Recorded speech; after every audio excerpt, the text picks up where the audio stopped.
Go home, go hard, go home. Touchdown like the end zone. When the circle turn to my home, can't get me out of my zone. Go hard, go home, go hard, go home. Yeah, these championship rings on my hands now.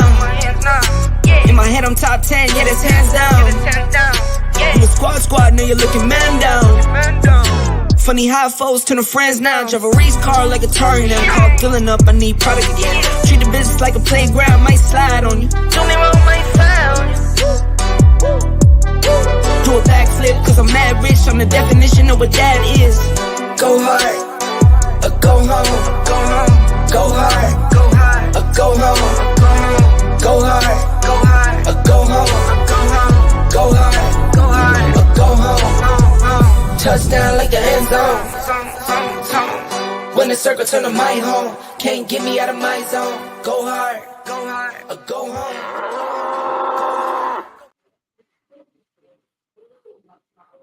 What up, Longhorn Nation? It's your boy Tim Wayne, and I got my guy, the Uncle Gandhi, aka Harish. What's going on, man?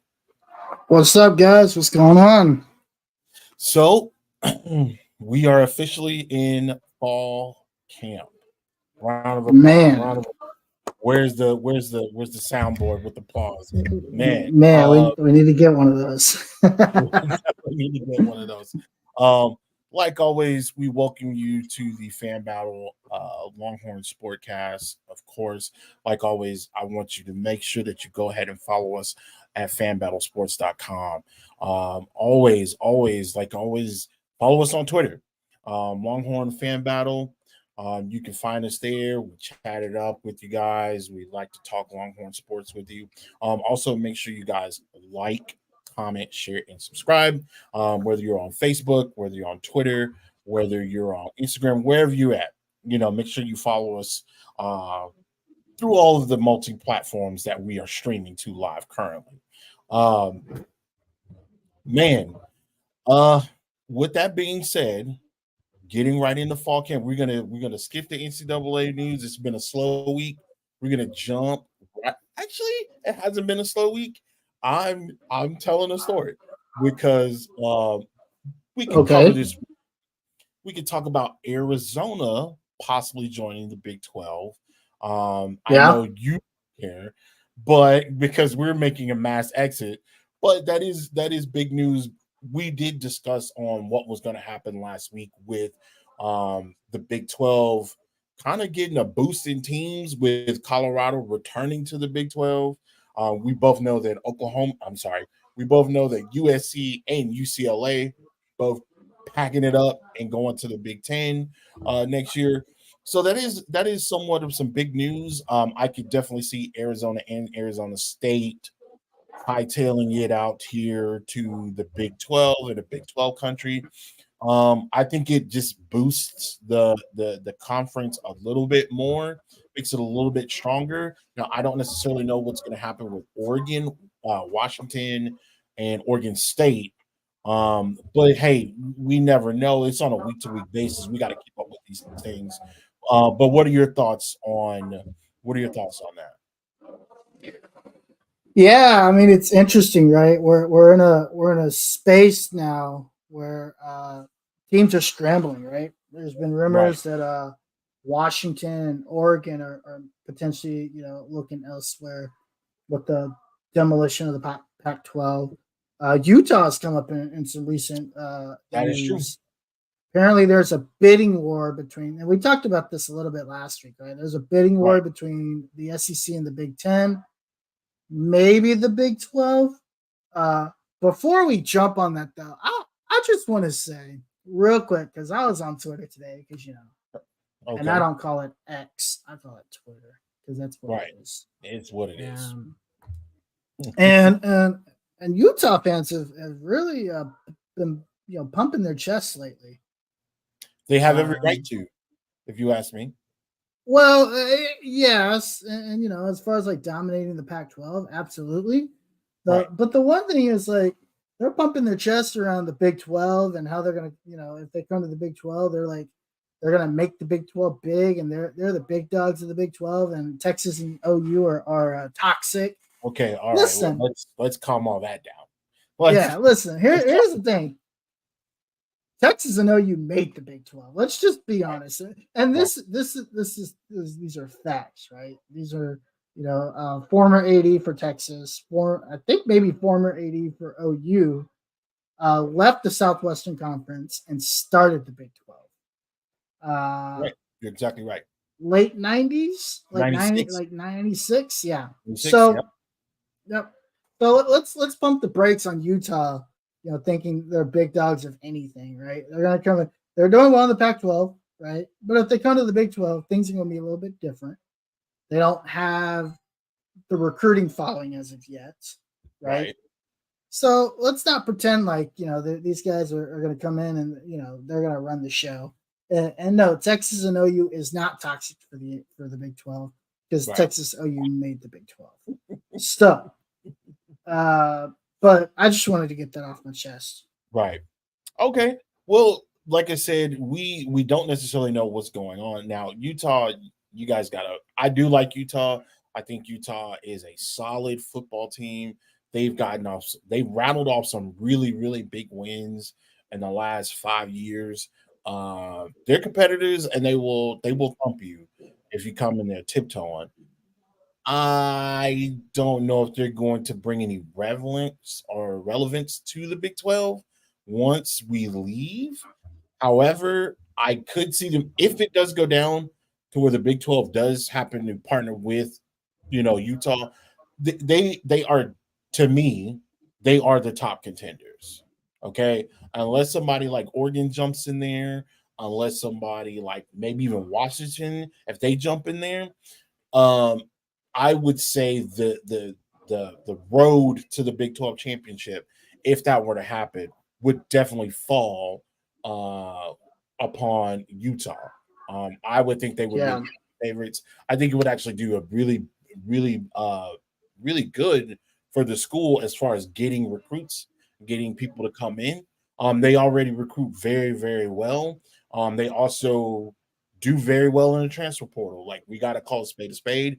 Not only is, recruiting from a countrywide aspect, but you also got to look at that transfer portal to either strengthen, provide depth to maybe a weaker position. So I think that this is very much a possible thing. So we'll see what happens. Again, stuff has been coming down really, really quick. It's almost really hard to just cover everything and to keep up with everything. But we'll do our best here at the Longhorn Fan Battle Podcast to make sure that we keep you guys covered with the latest NCAA news and the latest Longhorn news. Keep it locked in because we are the Longhorn favorites for your Longhorn sports news. So the one thing I want to call out real quick, and I think this is interesting, I just want to see this happen. Okay. Keep an eye out for UTSA. Oh, okay. Okay. And the reason why I say that is with Texas gone, right? The Big 12 has lost its presence in Central Texas. Right. You have Baylor, and they're kind of central. But if you're talking about building, right, and you want to get into the roots of Texas, Houston helps them a lot. Right. But you're still missing TCU? Central Texas, right? TCU helps in Dallas. UTSA is interesting. I think Jeff Traylor is there to build, and I get upset all the time about losing Jeff Traylor. I thought that was a big loss as an assistant coach for Texas. Right. And he left. And so I think he left late in the Tom Herman era, if I'm Right. Tom Herman era. Yeah. Pretty much is. I don't know if it's pretty much as Tom Herman got ousted. He pretty much left, right?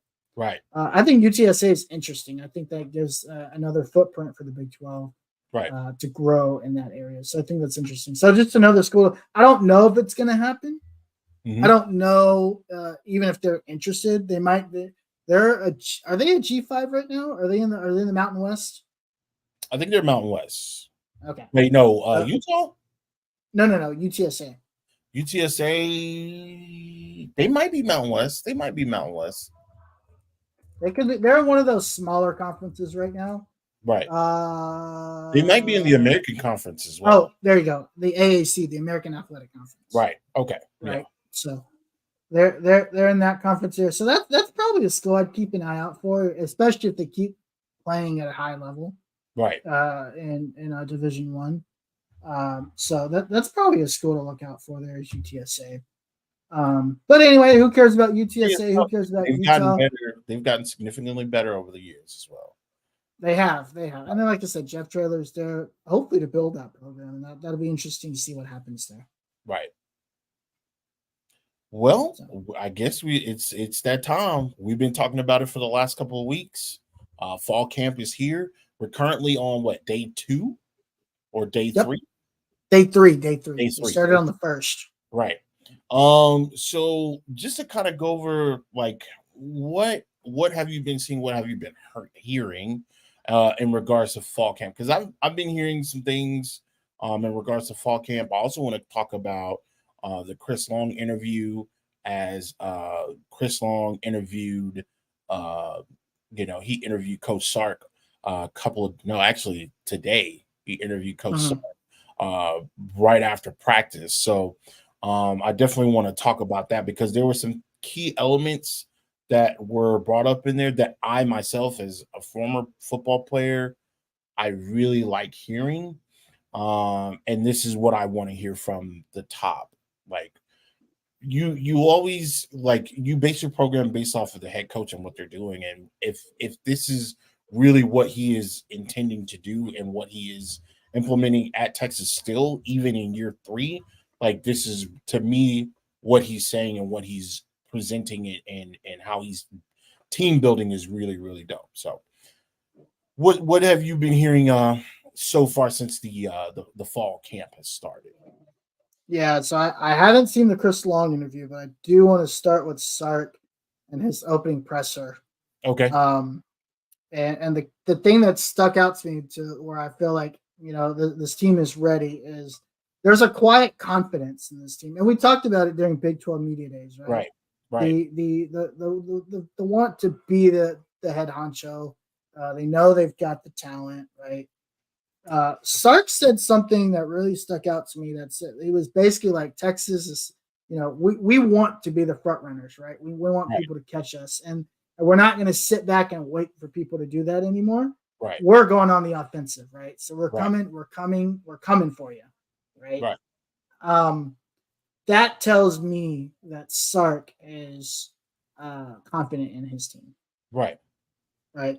And obviously he's mentioned his guys, Quinn, X, and on our defensive side, Jalen Ford. They've got these pieces, A.D. Mitchell, Jatavian Sanders, Kelvin Banks. They've got these pieces where I think Sark finally has his guys. His guys, right.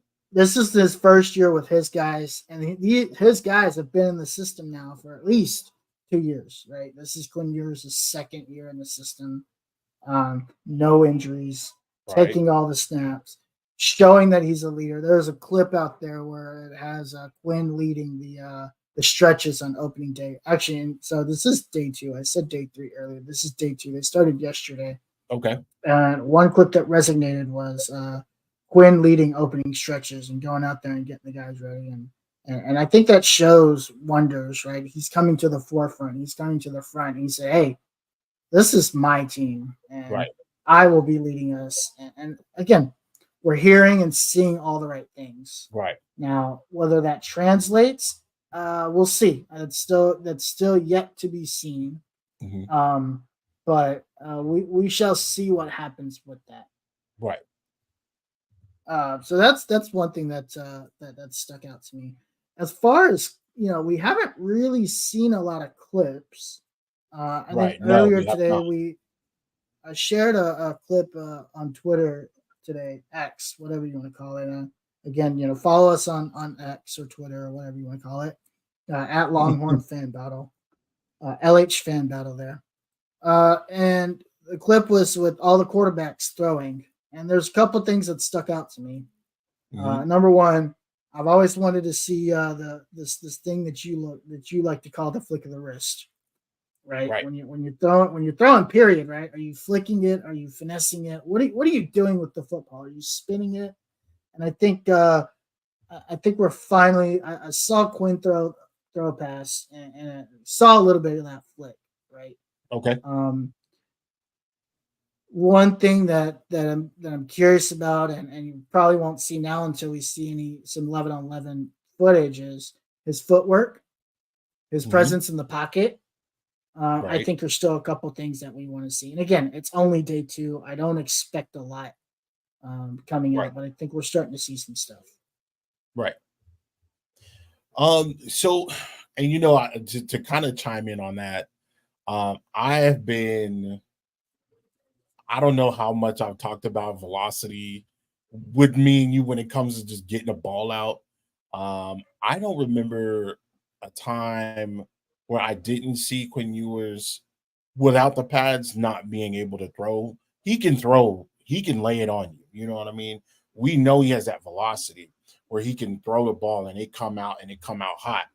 But there was times, and maybe even a couple of games that we may have attended, where I was explaining to you where, like, at certain point in times, there's a point where you want to get that ball. You want to get that ball through traffic, right? And that's going to take some velocity. You're going to have to get in there. You're going to have to plant that foot. You're going to have to let the ball go at the top of the release. And there at times it was not there. Now, for me personally, what I've seen throughout the year is that it wasn't happening on a consistent basis. It would happen, but not on your 3rd and shorts, right? It wasn't happening on a stretch on a streak to the tight end, right? Where you need to put the ball, you need to keep it in stride, you need to put it on a seam, and you need to just let it rip. There was times where I didn't see that. Now, there are times, I would say in Oklahoma, against Oklahoma, Quinn was good. Quinn was fantastic. But there were times throughout the year, the one game I think about is the TCU game. Quinn drops back. Xavier's open, wide open. He throws the ball and it just doesn't get there, or he overthrows. It's like he put too much on it, where he could put a little bit more velocity on that ball, and that ball will hit him in stride. Because we know Xavier Worthy's got top end speed. We know this for sure. We've seen him do it. We've seen him take a screenplay, and we've seen him run 75 yards. On the first play. So we know it's there. We know he's got the big play ability. We also know about Jatavian Sanders. We know Jordan Whittington can catch literally everything. So we know it's there. It's just, is it going to be consistent? One other thing that I'd like to kind of get a little saucy on is, and I've never been a quarterback, but what I've always noticed is that the quarterbacks in the type of system that Sark is implementing, you need to get the ball out before your receiver gets out of his break. Like, yes, it needs to be there. So if you're running a hitch, by the time he runs and breaks down and turns around, that ball needs to be right there where your face is, so you can catch the ball and make a play. And from what I've seen and what I've heard is that is actually happening.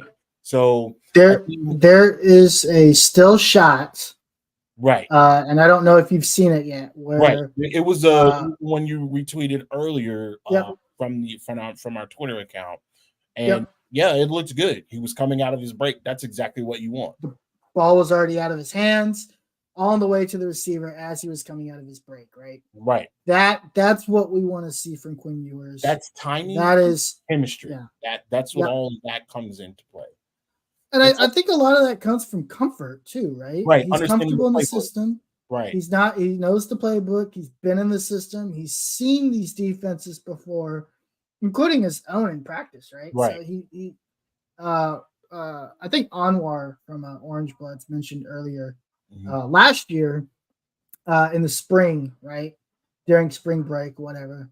Quinn Ewers was out in Mexico having a good time on the beach, Mhm. partying it out. Right.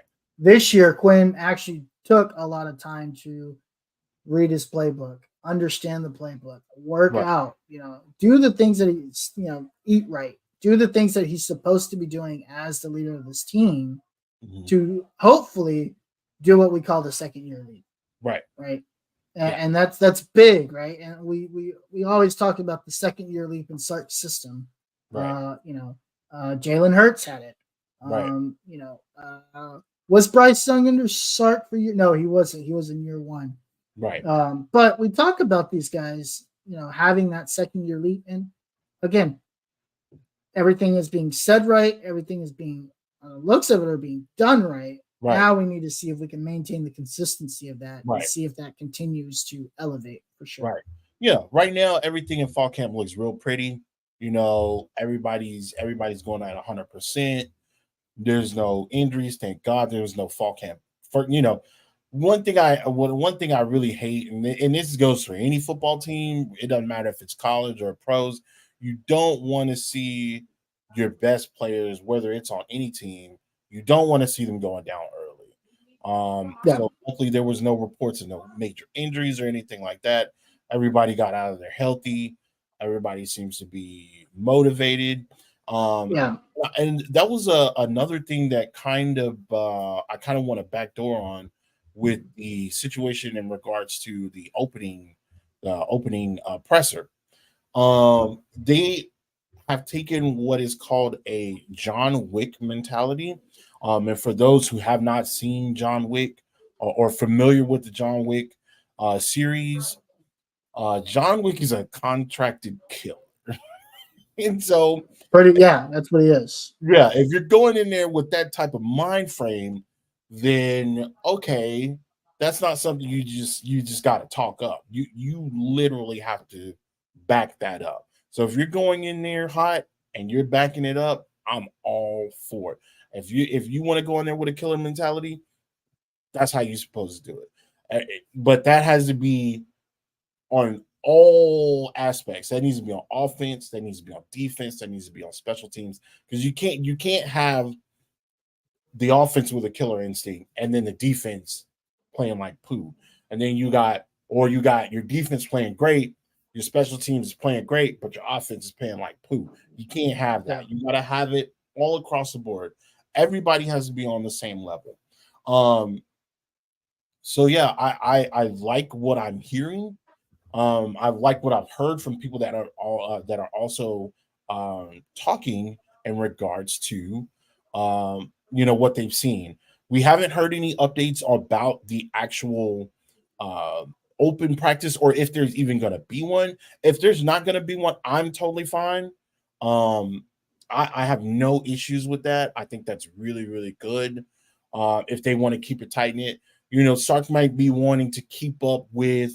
He might want to open up that playbook, so that people can get ready for game day instead of just running the basics. So, which is that vanilla play, the traditional drills, the traditional routes and things like that. If he wants to keep it in tight, keep it private so that he can open up that playbook so that they can be ready, I'm all for that.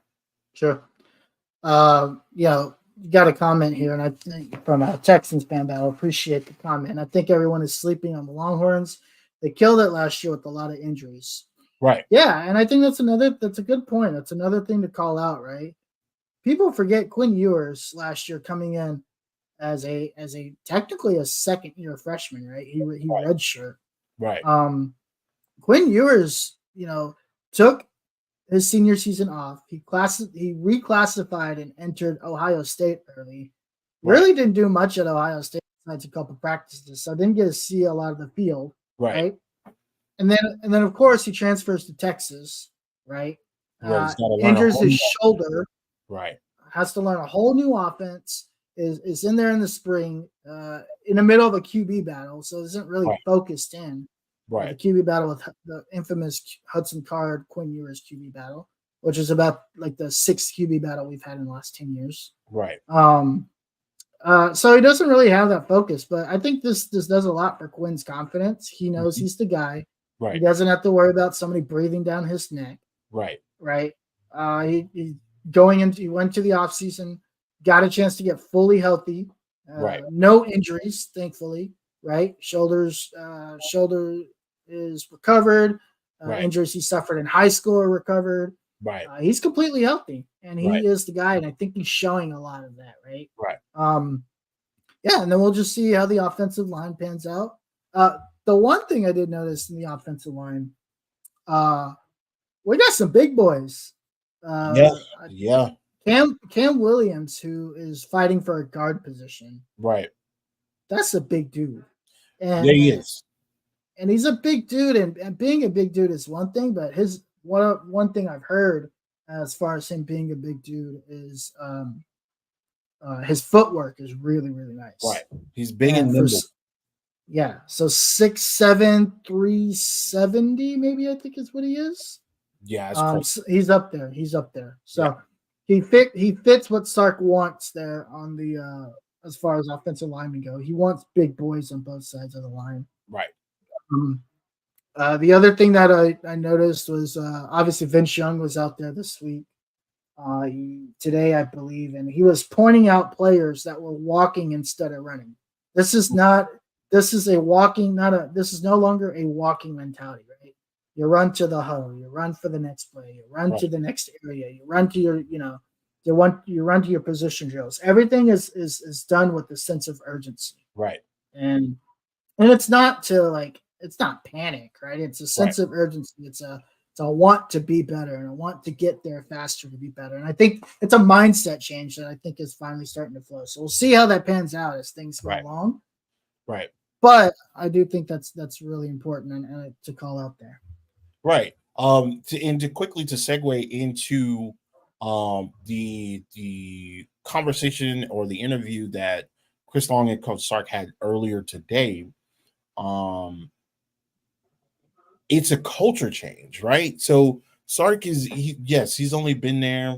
He's been there for 3 years, and most people would say, "Hey, well, you should already have your culture set in place." No. It does not work like that. You have to get the right people in the right positions, whether it be coaches, players,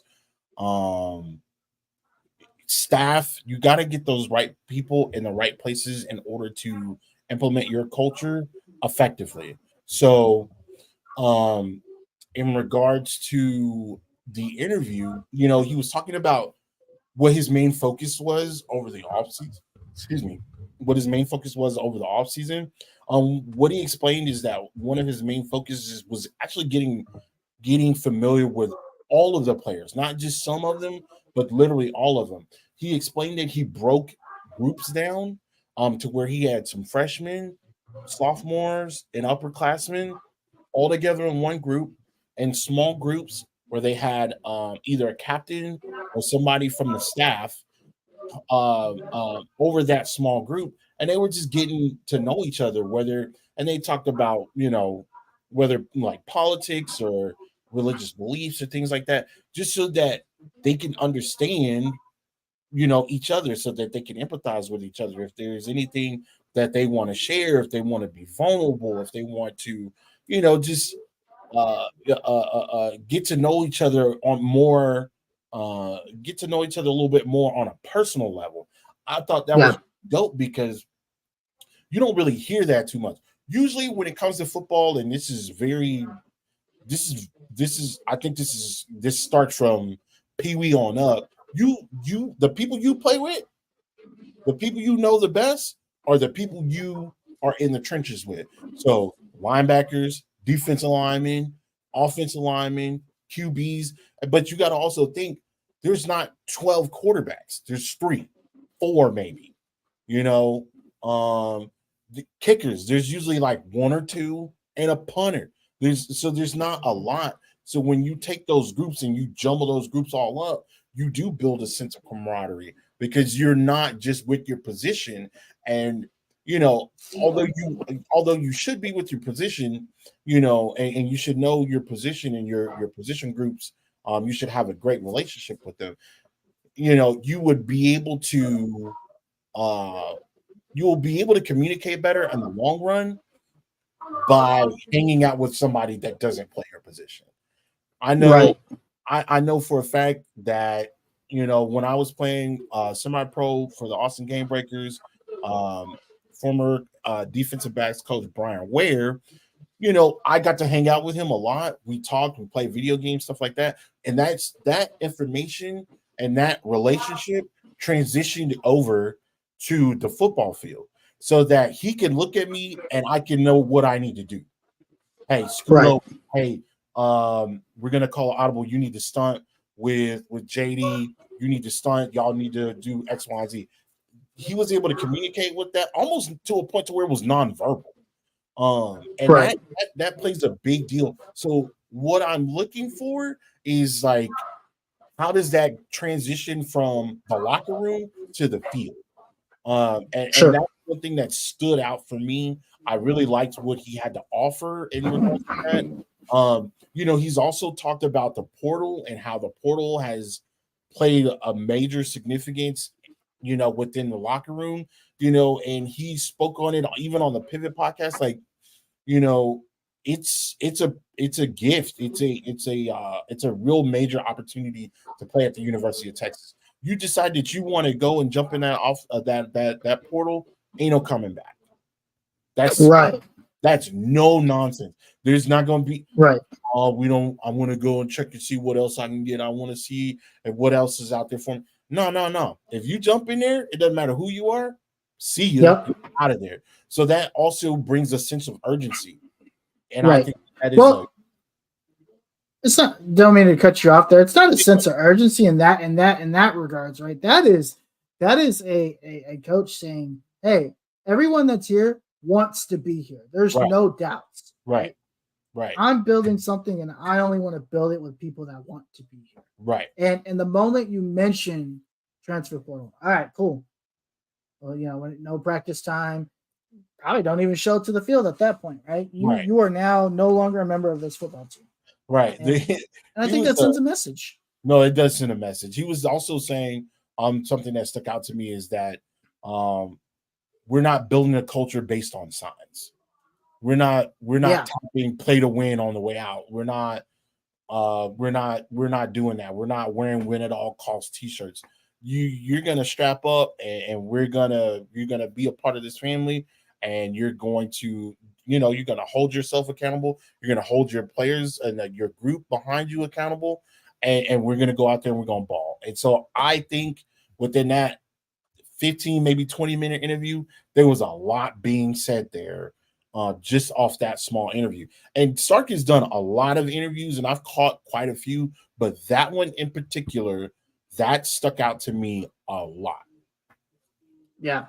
No, I think all of his interviews have been that way. And I think again, he's not just building a culture, but he's living the culture. Right. And that culture is you're either a Longhorn or you're not. Now, the only thing, and I've said this a multitude of times in the last 3-4 weeks we've been live. Right. Only thing that is missing from the start equation, I guess you could say, is W's on the field. Right. The culture is great. The recruiting is great. Developing players it's going to happen. Right. We'll see if he's actually able to develop his players. We'll really be able to see that this year. At the end of the day, none of that matters if this team does not win the Big 12. And it's Big 12 or bust to me. There's nothing that can convince me. Right. At this point, you have to go out on top. It's not a winner go home. This is like the Big 12 was a big deal when it started.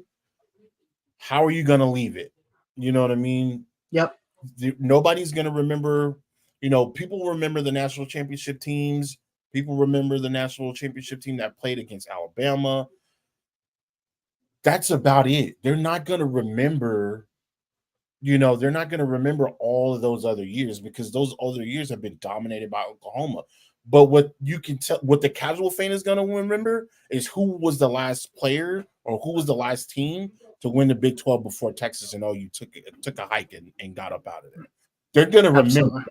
So it's leaving that lasting legacy. We do know that the SEC is the dominant division. It is the best division in football. So how you leave going into the SEC, that could say a lot. Going in and winning that thing on the way into the SEC could say a lot. That could do a lot for recruiting. You win the SEC, you win the Big 12 going into the SEC play, man, that could do a lot for recruiting. Absolutely. I completely agree there. Right. All right. So we did start a segment last week where we wanted to kind of break down the schedule. And we decided to do it in a different way where we would basically break down the schedule on a 3-week basis. So right now we're on week 2. We discussed what the first 3 games are going to be, and we discussed what we thought based on what we know right now. What we, we're doing the paper. We're doing paper championships right now. We're doing paper predictions right now. But it's all in good fun. Do you want to go over the first 3 games and kind of do a little quick recap and move on to the second one, or you want to go straight to the second one? Okay. No, let's recap. Okay. So we know that Rice is the first one on the helm. As we all think, that first game is usually a pretty simple game. I don't like saying that because we've seen Appalachian State, so we don't want to just say that that's cooked food. But one thing you don't ever want to lose to is food. You don't ever want to lose to Rice. So Rice is on the board. We definitely feel like Rice will be a stepping block up to the big game, which is Alabama versus Texas. Will be in Tuscaloosa to play against the Alabama Crimson Tide.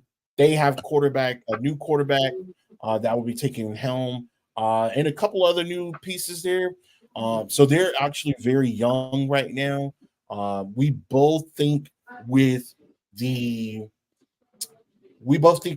the depth chart and how things are going as far as the leadership and the position battles with that team, we definitely see Texas coming out on top against Alabama. And then that next game, they would play Wyoming. We believe that Wyoming also, again, one of the easier teams on the schedule, will actually take a losses there as well. So we have Texas going 3-0 throughout the first 3 weeks of the season. So now we're moving on to the next set of 3 games here. Do you want to go first? You want to talk about those next 3 games there, or what? Yeah. I guess we could start with Baylor, right?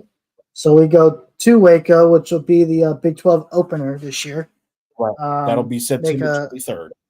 Yep. Make a good old trip to McLean Stadium, which is a nice stadium, by the way. It's actually a beautiful stadium. It's a very, very nice stadium. Right. Baylor's this is one of those tricky teams, right? I think it's the first, you get Big 12 play started on the road, and we know historically this team has not been a good road team. Right. They did pull off a couple road wins at the end of last year, kind of again build that confidence, head into the offseason on a high note. Right. But Baylor is also one of those teams that they're hoping to make some noise again as well this year, and say that they're not They're not. They had a down year last year, and they want to see Mhm. they want to see if they can get there, right? So Right. I do think it's going to be a tough game. I don't think this is going to be a blowout by any means. I Mhm. do think Texas wins a very close one here. Um, Okay. I do think Texas wins, and I do think it's going to be a close game. Okay. Um. So I will say, and I'm gonna say that Texas wins this game as well. However, this could come down to this is one of those games, like you said, is really shaky. We have historically, I wouldn't say historically, in the last 10 years, going to Baylor has been not so great. No, it hasn't. Where Yep. it has not been great. I can always think back to what was that, 2 or 3 years ago, where we went in again, had a great half. We come Yep. back, just laid an egg. Baylor wins the football game, and they snapped this crazy streak of like what is like 10 or 15 years of Baylor not even coming close to beating Texas, and that just gets completely snapped. So, and I think it was at home. That game was at home. Baylor was not Yeah. really good at DKR at all, and they finally snapped that streak. So, that I think it's gonna be. I think it's gonna be one of those games where it's gonna be a little tight, and I'll tell you why. I believe it's gonna be tight because I think what can happen, and it does happen. And again, this is not with just Texas in general. This happens all over college football, all over football and sports in general. When you see an opponent that you had an issue with before, you tend to start to look and creep over and start to look. Oh well, next week we got Kansas, which in the last 2 or 3 years have been a significant thorn. Same kind of issue with Texas. They did not have a great win streak against Texas at home. They come in, they win, and there you go. Now you got Kansas beating up on Texas in a football game where normally people would go in, they just sit back, have a beer, and just relax, thinking this is gonna be an easy game. That was not the Yep. case in a couple of years. So that is what I think is going to happen. I think that Texas could get a little bit antsy. They blast Wyoming out of the water. They get to Baylor and they're looking at Kansas instead of focusing on Baylor. I hope that Sark reels them in after that Wyoming win and really hunkers down with Big 12 because you don't want to start the Big 12 0-1. That doesn't look good. So I'm gonna say that Texas wins. They win narrowly, but they win the game. But Kansas,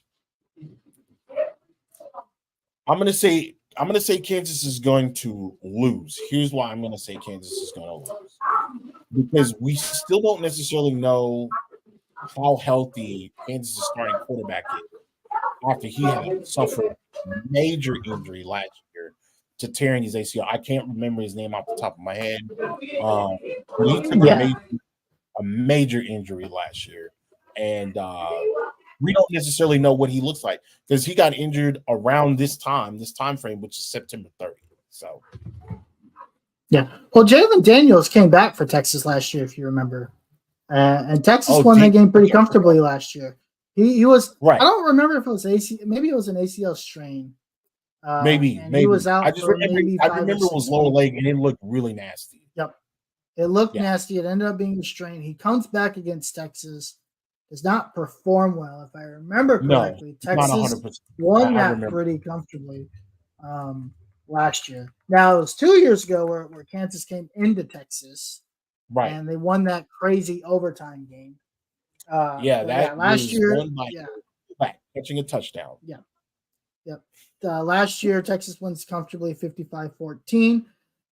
You mentioned Right. you don't want to overlook Baylor heading into Kansas. I don't think you want to overlook Kansas heading into OU because OU is right after that. Right? You got a home game, and again, you kind of mentioned it. Sark's got to reel his guys in. You really have to focus 1 week at a time, right? Right. I think they do that this year. I think Okay. I'm putting my hopes in the culture and a player-led culture, which is something that's new for Texas in this era. It's actually new for Texas after a long time. I think they take care of business against Kansas at home. Okay. And they win that one pretty comfortably. Jalen Daniels, and again, I think it's going to be on the backs of this defense. I think this defense is going to be expected to perform very well in key situations at a high level. Right. 5 weeks into the season for sure. Right. Yeah. He's a mobile quarterback. He can get around. He is very, very fast. And he can drop a ball on a dime. We got to see it. We got to see it ahead of that Texas game where, a lot of people forget Kansas before coming to UT, they were undefeated. They started 6-0 last year. Yeah, there was real talks about what Kansas was doing, and they weren't playing cupcakes. They were in Big 12 play before we were. They was doing some numbers, and they were putting up a lot of points. And this was all because of the quarterback. So in that new coach. So again, there are things that are happening within the Big 12, whether you think they're good or bad, but their culture is being changed and brought in. Les Miles was not doing this at Kansas. He was not performing like this. So to have a new coach come in with a new regime and turn the team around in a year says a lot.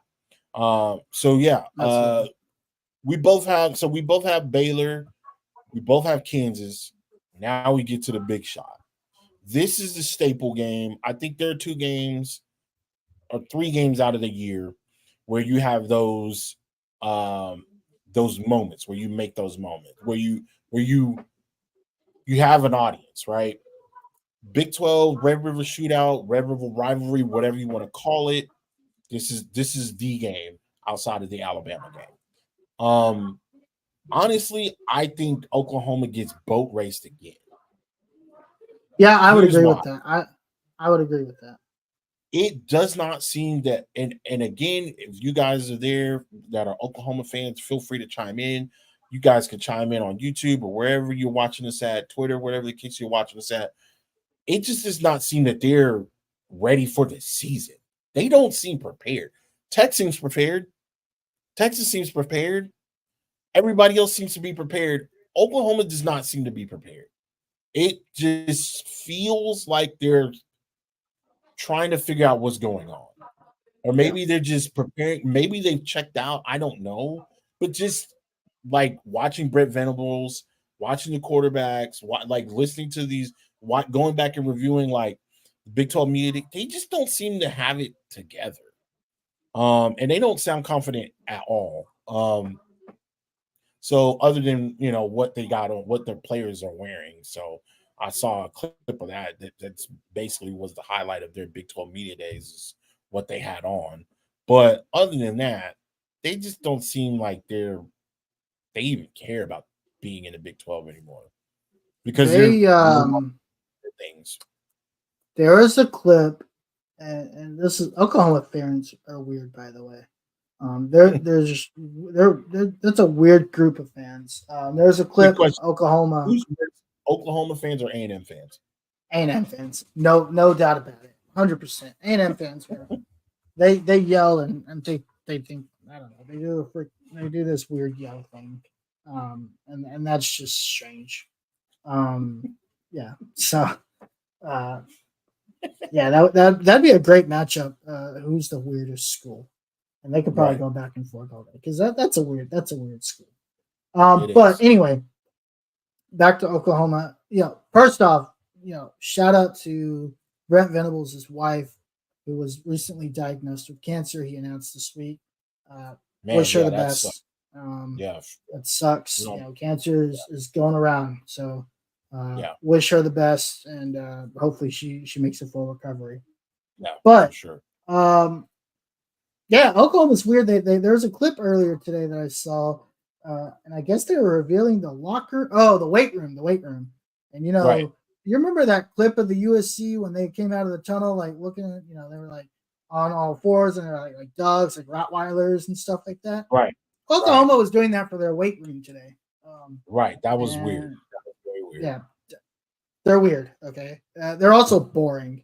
And so I think Oklahoma gets boat raced again because they're more excited about the weight room than they are about performing on the field. So, right. I don't know if it's going to be 49-0 because I do think Dylan Gabriel is better than whatever they rolled out in the field last year. Right. I do see us putting up easily 40 points, and I don't think that's going to be a 2-half game this year again. Right. I think we're going to be sipping beers in the second half of Buckers this year again. That'd be great. That'd be great. Or wherever we make it, right? So that'd be great. Yeah, I think that's a year. That's a 6-0 start. Right. Right. So at the 6-0 start, like what do we think, or where do you think rankings are concerned? We really don't want to put too much emphasis on that because rankings really don't really take effect until about week 8. But at this point in time, I think Texas rolls into Oklahoma as a top 10 team. I think I would argue they might roll in as a top 5. Right. Yeah. I think you roll. I think they roll. Yeah, because I think so. Again, preseason polls don't mean anything. No, they don't. Don't get your panties in a wad. But I think I've seen some preseason polls that have Texas in the top 10, right. Already. I think it's like right at number probably 2. In that 8. No, probably not like that 8 to 10 range. I've even seen some 7s. There's a lot of hype around this Texas. Like I said, this is the most excited. Obviously, the national media always blows up Texas. They do a great job of doing that. I'm actually looking at SI Fan Nation. Texas is ranked number 5 heading into the season. Whoa! Now is Texas the 5th best team heading in the season? I don't know. Maybe. I don't think so. They're definitely top 10. Top I'd 10? rather than be top 10 heading into Alabama, beating Alabama, and then getting into the top 5. I think that there are 5 teams that can beat Texas right now. Ohio State. Yep. I definitely think Ohio State can do it. Believe it or not, I think Michigan can do it. Yep. I think USC can do it with Caleb Williams. Oh, yeah. I think Georgia for sure. Yep. And I also believe that did I say Michigan already? Yep. Okay. Yeah, I'm gonna throw LSU. I could even I mean LSU and Bama, yeah. So you could intertwine either one of those, however you're feeling in the day. I think they're very capable of beating Texas. Right now, from a week 1's perspective, yes. This is us not knowing what adjustments Sark has made in his coaching style, right? Because you're not just going to go up on these. And you know what? I think they could beat all of them today. I think they could lose to all of them today and be up by double digits at some point in every one of those games. It's very realistic because that's just where Texas is right now, right? Okay. They've blown way too many double-digit leads last year. Because if Texas doesn't blow a double-digit lead, I think they lose like 1 game, and I think that was TCU. Yeah, TCU was a rough game. TCU was definitely a rough. For both teams, that was a brutal game. A defensive, unexpected defensive slobber knocker. I don't know. It was very low scoring, but man, did they have opportunities to score, then they left them on the table. So, okay, just a quick recap here. Week 1, we got Texas beating Rice. We have Texas beating Alabama. We have Texas beating Wyoming. We have Texas beating Baylor in week 2 of our schedule predictions. We got Texas beating Kansas, and we got Texas beating Oklahoma. So right now, week 3, we would be looking at U of H, BYU, and Kansas State. And I got a shocker for you. But we'll keep you guys updated. Again, make sure you guys just follow us and tune into the Longhorn Fan Battle podcast next week, as we'll go into week 3 and we'll do updates on that on the next 3 on week 3 in the next 3 games coming up on the schedule. So quickly, we kind of want to get into the recruiting updates. We talked about, some updates that we got recently. It's been kind of quiet on the Western Front, as recruiting is kind of slowed down to a halt now, basically. And, a couple of players have made their announcements, but as far as, recruiting is gone, everybody's moved on from that and everybody's focused on fall camp. So I'm going to let you take over with the recruiting battles as you got a bit more information on the updates as far as days and possible teams, with the latest recruiters. So, yeah, there's really only one recruiting battle that's out there, and that Right. announcement is coming next week, a week from today. Right. The big dog, the guy that can change the entire 2024 class, That would Colin be great. Simmons. Duncanville has their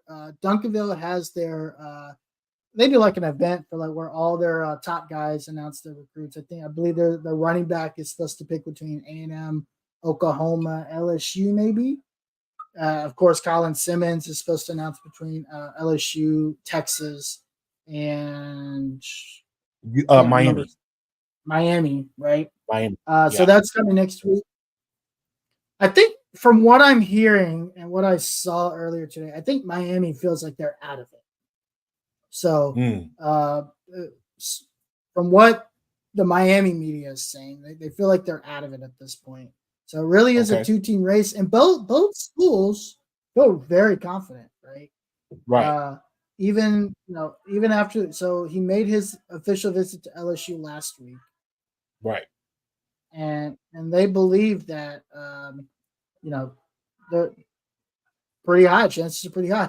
Texas is still feeling confident. They think they still have this cat in the bag. There's some people that think that Texas have this in the bag. There's some people that have already predicted that he's going to Texas.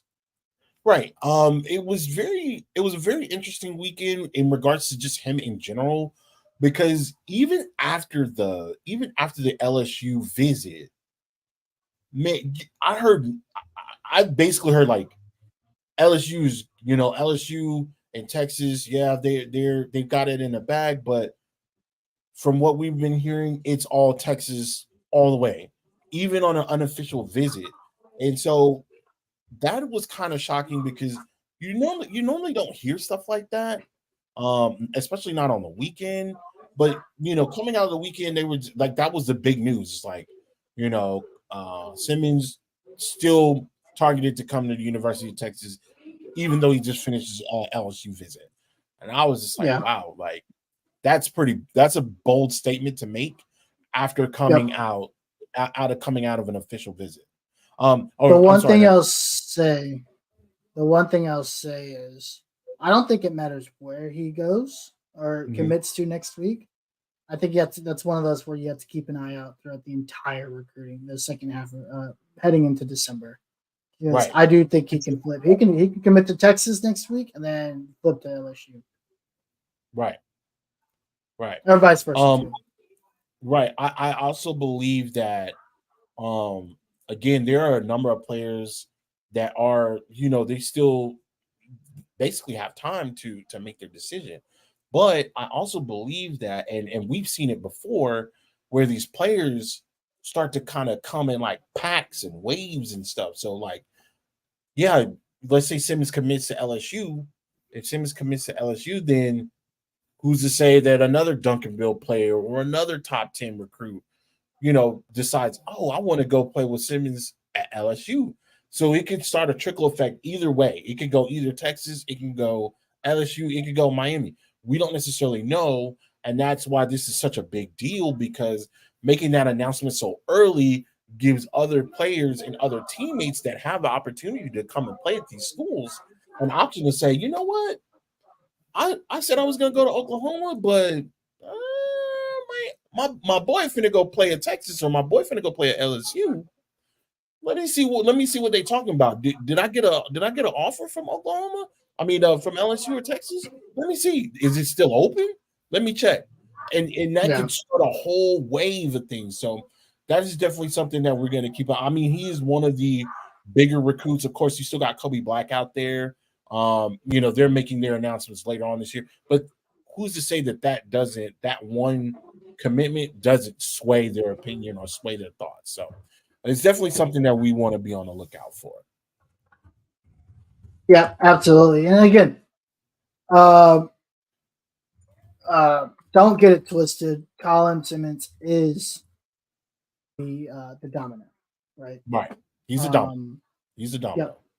So yeah, Cody Black is supposed to announce soon as well. Right. I just don't remember when on the date right now. Right. But he will be the domino. Colin Simmons will be the domino effect. Yeah, for sure. All right. Well, we've covered everything we need to cover here. Any partying shots before we head up out of here? Oh yeah, real quick. All right. Ohio State, stop gambling. All right. Oh. But like always, guys, make sure you follow fanbattlesports.com to get, we have a number of podcasts there, whether if you're a Longhorn fan, Texans fan, Colts fan, or just a fan of sports podcasting in general. That is your hub for all things Texans, Longhorns football. That is all things Texas sports. Make sure you guys tune in with us weekly. Make sure you guys follow us on the Longhorn Fan Battle Twitter account. Make sure you guys like, share, comment, and subscribe. Leave some feedback in the comments, whether it be on YouTube, whether it be on Facebook or Twitter. Let us know how you feel about it, what we can improve on. If you just want to talk trash, feel free to hit us up. At the bottom there, you can see our Twitter handles there. You can, again, follow us at Longhorn Fan Battle. You got D Uncle Kanye. You got me, Tim Wayne. Anything else, my man? Go Horns. Go Horns. Till Gabriel. And with that being said, my man, take us out. We'll see you next week. Welcome. Peace.